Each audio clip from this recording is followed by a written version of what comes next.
नमस्ते बच्चों। तो आज का जो नेक्स्ट टॉपिक है हमारा वो भी एक एक्सपेरिमेंट है और इसको मैंने पहले ही फिल कर दिया जो ऑब्जर्वेशन आने वाले हैं, ताकि आपको जो है वह अच्छी तरीके से समझ में आएगा। देखिए आपको करना क्या है, सिंपल है। पहले एक्सपेरिमेंट को समझ लेते हैं, बाद में एक टेबल समझा के देता हूँ। देखिए एक जो है वो थ्रेड लेना है, पक्का थोड़ा थ्रेड लेना है और उसको एक जो है वो कोई वुड की चीज या कोई बॉल वगैरह जो है वो आपको इसको जो है अटैच करना है, यानी पेंडुलम बनाना है। उसके बाद ये आपने इसको जो है वो कहीं पे अटैच कर दिया। अब मान के चलो कि ये 90 सेंटीमीटर का जो है वो धागा है। कितने सेंटीमीटर का है धागा है।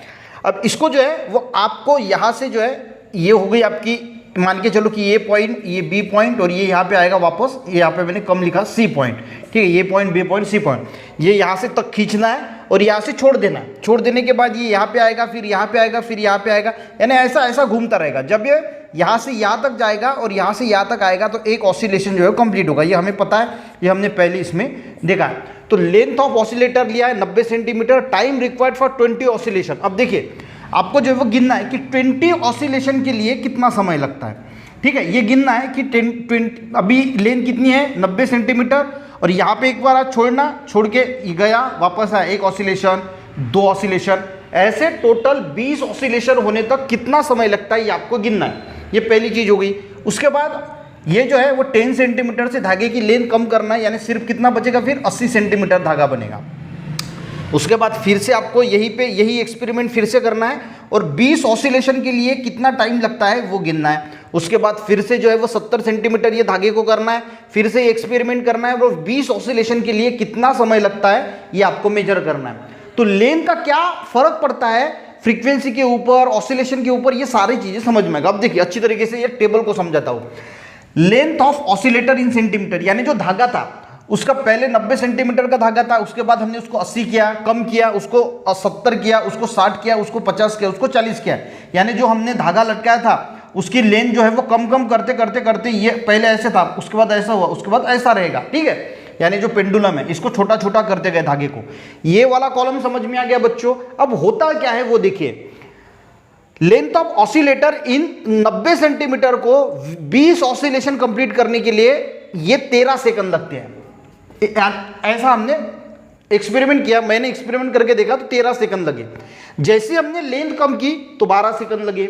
70 सेंटीमीटर को 11 सेकंड लिए, यानी 13 सेकंड में 20 ऑसिलेशन हो रहे हैं। यहाँ पे 12 सेकंड में 20 ऑसिलेशन हो रहे हैं, यानी यहाँ पे आप क्या देखोगे, यहाँ पे 11 सेंटीमीटर में 20 ऑसिलेशन हो गए, यानी स्पीड ऑसिलेशन की बढ़ रही है।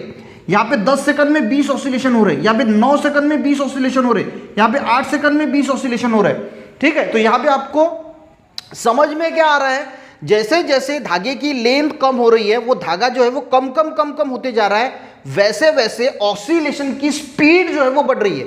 यहाँ पे 20 ऑसिलेशन 13 सेकंड में यानी गया आया, यहाँ 12 सेकंड में थोड़ा फास्ट, या 11 सेकंड में, या 10 सेकंड में, 9 सेकंड में, यानी जैसे जैसे हम यहाँ पे बढ़ते जा रहे हैं वैसे वैसे स्पीड बढ़ रही है, उसकी ताकत बढ़ रही है और उसी को हम फ्रीक्वेंसी बोलते हैं। यानी जैसे जैसे धागे की लेंथ कम हो रही है तो फ्रीक्वेंसी भी जो है वो बढ़ रही है, ये आपको समझना होगा। जैसे जैसे धागे की लेंथ कम हो रही है वैसी वैसी फ्रीक्वेंसी भी जो है वो बढ़ रही है। अब यहाँ पे टाइम पीरियड ऑफ ऑसिलेशन हमने कैसे निकाला, टी, ये जो हमने वैल्यू निकाली स्मॉल टी डिवाइडेड बाय 20, तो स्मॉल टी डिवाइडेड बाय 20 यानी 0.65, ये हो गया 0.60, यानी एक ऑसिलेशन के लिए हमें कितना समय लग रहा है, तो एक ऑसिलेशन के लिए यहाँ पे 0.65 सेकंड लग रहे हैं, यहाँ पे 0.60 सेकंड, यहाँ पे 0.55 सेकंड, यहाँ पे 0.50 सेकंड। तो यहाँ पे हमें क्या नजर आ रहा है, जैसे जैसे लेंथ कम हो रही है थ्रेड की, धागे की लेंथ जैसे जैसे कम हो रही है तो टाइम ऑफ ऑसिलेशन, जो टाइम पीरियड है फॉर ऑसिलेशन वो डिक्रीज हो रहा है। यानी लेंथ कम होगी, लेंथ अगर कम होगी तो टाइम पीरियड ऑफ ऑसिलेशन वो भी कम होगा। यहाँ पे 1 सेकंड के बारे में लिखा है, तो 1 सेकंड में 0.65 हुआ, यहाँ पे 1 सेकंड में 0.16 हुआ, यानी एक ऑसिलेशन 0.65 में हुआ, यहाँ पे एक ऑसिलेशन 0.60 सेकंड में हुआ, यहाँ पे एक ऑसिलेशन 0.5 सेकंड में हुआ, यहाँ पे एक ऑसिलेशन 0.50 सेकंड में हुआ, यानी फास्ट हो रहा है ना। तो टाइम पीरियड क्या हो रहा है, कम होते जा रहा है। जैसे जैसे लेंथ कम हो रही जा रही है वैसे वैसे टाइम पीरियड भी कम होते जा रहा है। और फ्रीक्वेंसी की बात करें तो 1/t, तो ये टी की वैल्यू है, यहाँ पे हमने टी की वैल्यू पुटअप की। फ्रीक्वेंसी की मीनिंग क्या होता है, ताकत। यहाँ पे 1.53 है, यहाँ पे 1.66 है, यहाँ पे 1.81 है, यहाँ पे 2 है, यहाँ पे 2.22 है, यहाँ पे 2.5 है। तो यहाँ पे आपको क्या देखने को मिल रहा है, जो फ्रीक्वेंसी है वो लगातार बढ़ रही है। तो इसका मीनिंग क्या है, जैसे जैसे हमने धागे की लेंथ कम की वैसे वैसे फ्रीक्वेंसी बढ़ी, टाइम पीरियड जो है वो कम हुआ, यानी कम टाइम में वो ज्यादा बार ऑसिलेट हो रहा है तो फ्रीक्वेंसी बढ़ेगी ना। कोई भी चीज ऐसे ऐसी हो रही टिक्की टिक्की टिक्की टिक्की टिक्की, तो ये स्पीड कम है, फ्रीक्वेंसी भी कम है, पर ये ऐसी ऐसी मूव होगी तो फ्रीक्वेंसी बढ़ गई है। तो जैसे जैसे धागे की लेंथ कम होगी तो फ्रीक्वेंसी बढ़ेगी, वो फास्ट जो है वो ऑसिलेट होने की कोशिश करेगा। तो समझ में आ गया बच्चों, यही आपको दिया है। आपको सिर्फ इतना समझना है कि जैसे जैसे धागे की लेंथ कम हो रही है तो फ्रीक्वेंसी वहां पे जो है वो बढ़ रही है।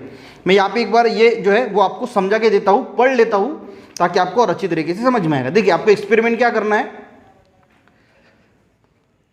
एक्सपेरिमेंट करना है। Take a strong thread it sufficient length, एक सफिशिएंट लेंथ का यानी हमने 90 सेंटीमीटर का एक ए ले लिया। टाई द वुडन और मेटल बॉब, जो नीचे वो हम पेंडुलम की तरह यहाँ पे जो अटैच करते हैं वो लगा दिया एंड्स एंड मेक इसको पेंडुलम बना दिया। Measure the length of thread in centimetre, centimetre में उसकी लेंथ मेजर कीजिए and make a note of it. Suspend the pendulum freely from support, एक सपोर्ट से उसको सस्पेंड करो। Now swing the pendulum and with the help of stop watch, एक stop watch रखो और उससे पेंडुलम जो है वो रोटेट करो। How many seconds required for 20 oscillation, कितने सेकंड लगे 20 ऑसिलेशन के लिए, ये हमें मेजर करना है। Repeat this procedure 4 to 5 times, हमने इसको 4 to 5 टाइम्स किया। Decreasing the length of pendulum by 10 centimetre, तो पेंडुलम की लेंथ हमने 10-10 सेंटीमीटर जो वो कम की और रिपीट एक्सपेरिमेंट करा every time. Record your observation in the following table, और जो हमने ऑब्जर्वेशन लिखी वो टेबल में लिखना है। डिड्यूस यानी कंक्लूड करना है time period of oscillation, frequency कितनी होती है, तो इस प्रकार से सारी चीजें हैं होती है। What can interfere from this observation, इस ऑब्जर्वेशन से हमें क्या पड़ता है, जैसे जैसे लेंथ कम होती है वैसे वैसे टाइम पीरियड भी कम होता है। यहाँ पे टाइम पीरियड देखिए आपको कम कम होते हुए, यानी लेंथ कम हो रही है तो टाइम पीरियड कम हो रहा है पर फ्रीक्वेंसी बढ़ रही है। यानी आप यहाँ पे ऐसा लिख लीजिए, लेंथ डिक्रीज, ये एरो डिक्रीज, तो टाइम पीरियड जो है वो भी डिक्रीज होगा और फ्रीक्वेंसी जो है वो इंक्रीज होगी। समझ में आ गया। What is relation between frequency and length of pendulum, length of pendulum यानी लेंथ ऑफ पेंडुलम और फ्रीक्वेंसी के में क्या रिलेशन है, तो लेंथ ऑफ पेंडुलम डिक्रीज होगा तो फ्रीक्वेंसी बढ़ेगी, यानी इनवर्सली प्रोपोर्शन है। Explain what is mean by low frequency and high frequency, low frequency और हाई फ्रीक्वेंसी का मीनिंग क्या होता है। फ्रीक्वेंसी यानी ताकत, लो फ्रीक्वेंसी में वो पेंडुलम धीरे धीरे ऑसिलेट करेगा और हाई फ्रीक्वेंसी में वो पेंडुलम फास्टली जो है वो ऑसिलेट करेगा। तो ये समझ में अगर आ गया, आपको नहीं समझ में है तो एक बार फिर से वीडियो देख लेना और जो है वो कंसेप्ट क्लियर हो जाएंगे।